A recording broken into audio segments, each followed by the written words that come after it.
All right, good Friday morning. It's good to be with you. I want to jump right in um, to our devotion today.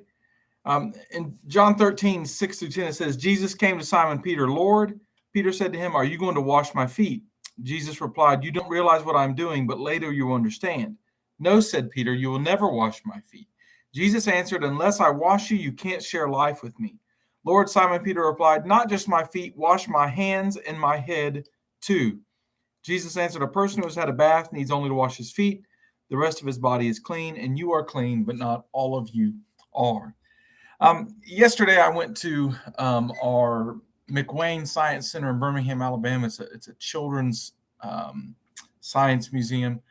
And those who may not know me very well know I'm a bit of a germaphobe. I carry hand sanitizer at all times with me.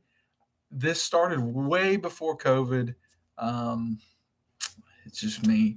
I think it was having a wife that's a teacher and kids in school, and they always brought home germs and everything else. But anyway, um, it's just one of those things. And so at the science center yesterday, all I can imagine is the flu's going around and stomach bugs are going around, and these kids are touching everything.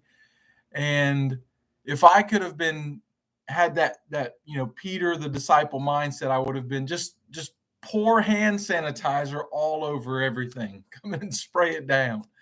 Um, so that was obviously Peter's response when Jesus said, you can't be with me if I don't wash your feet. He's like, wash everything, you know, please.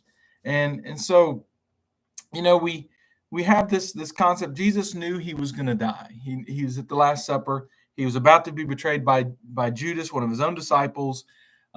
He's going to be beaten, made fun of. He's going to die on the cross.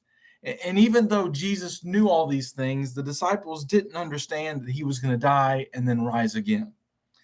And so on his last night with them, it's pretty amazing that Jesus chooses to do this. And so he gets up. The disciples, I don't know if they didn't already wash their feet. It would have been, I guess maybe they just got right into doing what they were doing. They all wore sandals. The roads were dirty. Normally this was done beforehand, but for some reason, maybe it wasn't. But it was usually the lowest servant in the household would wash the feet of the guests. And washing the feet of the guests was a way to honor um, your guests. And so um, I'm not sure why this wasn't done before, but it wasn't. And so um, Jesus is trying to teach us to serve others, and he wants us to serve others. And so he was showing his disciples not only how much he loved them, but that they should serve others. And he asked them later on, he says, Do you understand what I've done for you? He asked them, You call me teacher and Lord. You are right. That is what I am. I am your Lord and teacher. Your Lord and teacher, have washed your feet. So you also should wash one another's feet. I've given you an example. You should do as I have done for you. What I'm about to tell you is true. A servant is not more important than his master, and a messenger is not more important than the one who sends him.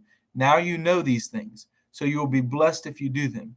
And obviously, Jesus was teaching that we should serve others. If Jesus, who is Lord of all, would choose to lower himself to do the job of the least important servant by washing the disciples' feet, then we should always be willing to serve others.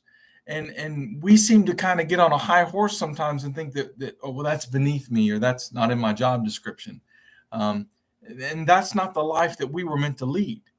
Jesus himself was doing what we would think is something that would be beneath us, and yet he's commanding us to do the very same thing.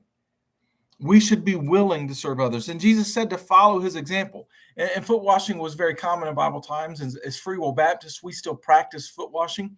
Though if people seem to know that foot washing is on the menu for that evening, on the schedule, they tend to not maybe show up for that communion and feet washing. But it's a special time where we humble ourselves and we serve others, not because our feet need washed, but they might, but it's more of following his example and remembering the example he set for us so that we will remember that and then leave and serve others, not by washing their feet, but if that's what's needed, whatever is needed to serve others, hopefully we will do that.